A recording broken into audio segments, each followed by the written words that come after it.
Nobel শান্তি পুরস্কার না পাওয়ার হতাশা কাটিয়ে যুক্তরাষ্ট্রের প্রেসিডেন্ট ডোনাল্ড ট্রাম্প আগামীকাল রোববার মধ্যপ্রাচ্য সফরে যাচ্ছেন।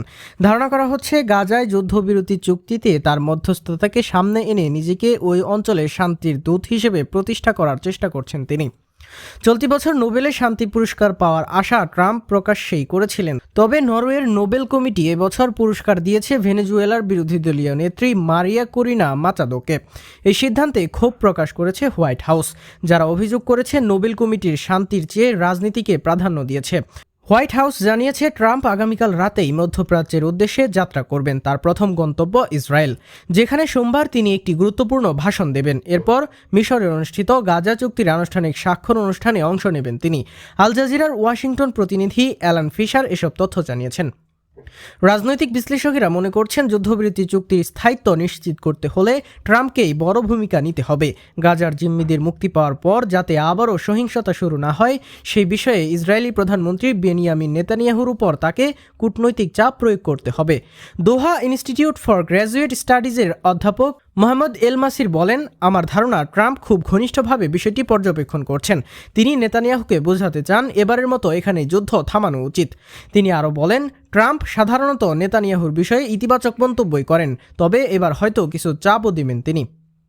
যদিও ট্রাম্প যুদ্ধবিরতি চুক্তির কৃতিত্ব নিজের কাঁধে নিচ্ছেন, বিশেষজ্ঞরা বলছেন গাজায় 2 বছরের বেশি সময় ধরে চলা ইসরায়েলি আগ্রাসনের বিরুদ্ধে আন্তর্জাতিক সমালোচনা ও জাতিসংঘের তদন্তই মূল ভূমিকা রেখেছে। জাতিসংঘের তদন্ত প্রতিবেদনে গাজায় সংঘটিত ঘটনাগুলোকে জাতিগত নিধন হিসেবে বর্ণনা করা হয়েছে। ওয়াশিংটন ডিসির আরব সেন্টারে ফিলিস্তিন ইসরায়েল বিষয়ক কর্মসূচির প্রধান ইউসুফ মুনাইল বলেন, গাজায় 80% ভবন ধ্বংস করেও ইসরায়েল জিম্মিদের মুক্ত করতে পারেনি। এতে তারা আন্তর্জাতিকভাবে আরও বিচ্ছিন্ন হয়ে পড়েছে। তিনি আরও যোগ করেন, এ সময় যুদ্ধবিরতি ঘোষণার পেছনে ইসরায়েলের অভ্যন্তরীণ রাজনৈতিক চাপও করছে কাজ। গত 2 বছর ধরে ট্রাম্পের পরিকল্পনা অনুযায়ী গাজা ইস্যুতে একাধিক আলোচনার প্রস্তাব উঠেছিল, তবে নেতানিয়াহু যুদ্ধ চালিয়ে যাওয়ার পক্ষে ছিলেন। আন্তর্জাতিক মহল এমনকি কিছু পশ্চিমা মিত্রদেশও গাজায় ইসরায়েলি অবরোধ ও বেসামরিক হত্যাকাণ্ডের সমালোচনা করে আসছিলেন। তবুও যুক্তরাষ্ট্রের সামরিক ও কূটনৈতিক সমর্থন ইসরায়েল পেতে থাকে। ট্রাম্প প্রশাসন শুধু গাজায় খাদ্য সংকটের নিন্দা জানাতেই ব্যর্থ হয়নি, বরং বিতর্কিত ত্রাণ সংস্থা GHF এর পক্ষেও অবস্থান নিয়েছে, যার ত্রাণ বিতরণের সময় গুলি চালানোর ঘটনায় শতাধিক মানুষ নিহত হয়েছিলেন। এখন ট্রাম্প যখন মধ্যপ্রাচ্যে তথাকথিত শান্তি উদযাপন করতে যাচ্ছেন, তখন মানবাধিকার কর্মীরা সতর্ক করছেন, গাজায় দখলদারিত্বের অবসান ও জাতিগত নিধনের জবাবদিহি নিশ্চিত না করলে স্থায়ী শান্তি অসম্ভব।